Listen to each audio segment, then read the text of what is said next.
मेरे पत्रकार भाइयों, आपका मेरे इस संकट की घड़ी में यहाँ इतनी संख्या में आने के लिए हृदय से आभार। आपके सिवा अब मेरे इस धर्म युद्ध को जौनपुर के पूज्य माताओं, बहनों और भाइयों तक पहुंचाने का कोई और सहारा नहीं है मेरे पास। मेरे पति और आपके बेटे का गुनाह सिर्फ इतना है कि वो निर्भीक है। आपकी लड़ाई में उन्होंने कभी समझौता नहीं किए हैं। उन्होंने बिना रुके, बिना थके जौनपुर के लोगों की सेवा किए हैं। और जब आपकी आवाज को सदन तक पहुंचाने के लिए चुनाव लड़ने का फैसला किया तो उनके ऊपर फर्जी मुकदमे कायम कराए गए। भ्रष्टाचार के विरुद्ध लड़ाई को कोई और रूप दिया गया है। अभी जब माननीय न्यायालय ने बहस के बाद अपना फैसला सुरक्षित रखा था तो भी ये लोग बौखलाहट में उनका जेल ट्रांसफर कर दिया गया है। इन लोगों के अंदर माननीय न्यायालय के फैसले का भी इंतजार करने का या उसका सम्मान करने का साहस नहीं है। मेरे पति की ऊपर जिन लोगों ने AK-47 से जानलेवा हमला किया था और जिनको माननीय न्यायालय से उनके अपराध की सजा मिलनी भी निश्चित है, वो लोग सजा से बचाने के लिए लगातार प्रयासरत है और सत्ता से साथ काट करके आज मेरे पति की हत्या का प्रयास कर सकते हैं या उनको अन्य किसी फर्जी मुकदमों में फंसाने का साजिश कर सकती है, क्योंकि मेरे पति ही इस केस में एक ही गवाह है।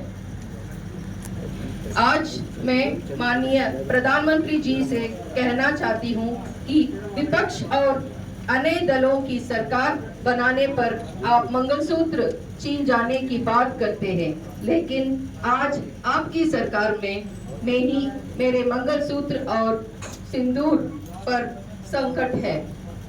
मैं आपसे अपील करती हूँ, मेरी भी मंगलसूत्र और सिंदूर की रक्षा करिए। बाबा साहेब के देश में जनता की सेवा में अपना सर्वस्व न्योछावर करने के बाद चुनाव लड़ने की इच्छा रखने की सजा मेरी पति को इस साजिशों से नहीं मिलेगी, ऐसा मुझे माननीय न्यायालय के न्याय और देश के संस्थाओं के कारण विश्वास है।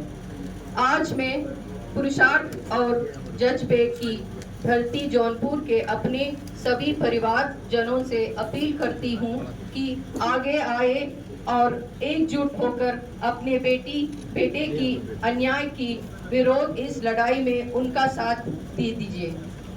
अब आज के बाद ये लड़ाई सिर्फ मेरी नहीं है, अब ये लड़ाई जौनपुर के हर एक व्यक्ति को लड़नी है। ये लड़ाई किसी एक जाति या धर्म की नहीं है, ये लड़ाई होगी अपने बहू के सिंदूर और मंगलसूत्र को बचाने की, आपके अपने बेटे के जान को बचाने की, जौनपुर का सम्मान को बचाने की।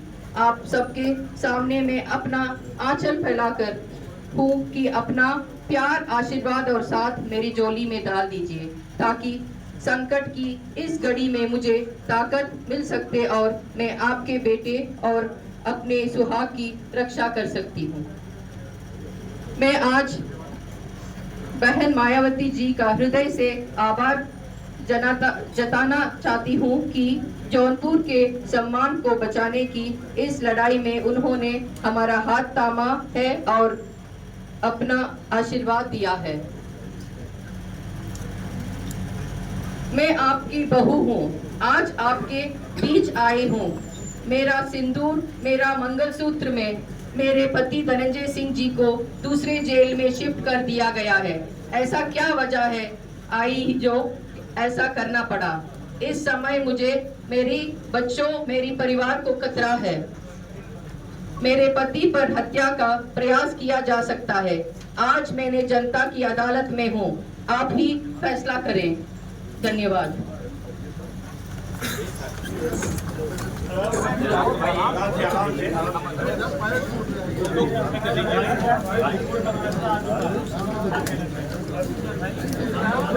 हम इससे पहले भी प्रेस कॉन्फ्रेंस में मैं बताया कि जुडिशरी के ऊपर मेरा पूरा विश्वास था, क्योंकि ये केस मेरिट था और इसीलिए हमको मालूम था इसको, और बहुत बहुत धन्यवाद कहना चाहती हूँ बेल आने के लिए।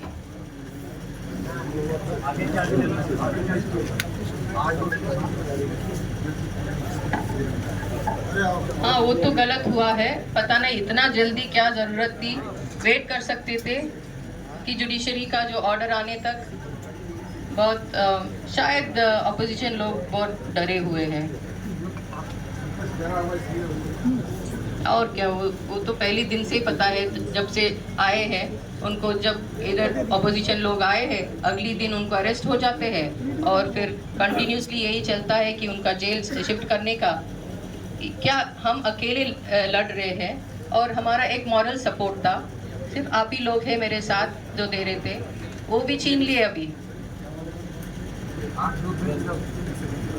बहुत खुशी है, पूरा जौनपुर बहुत खुशी है,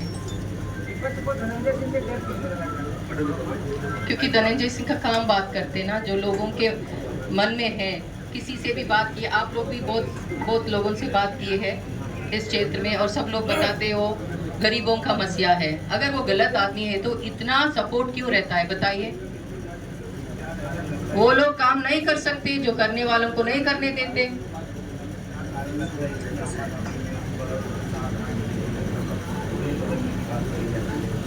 चुनाव लड़ने का ऐलान कर दिया।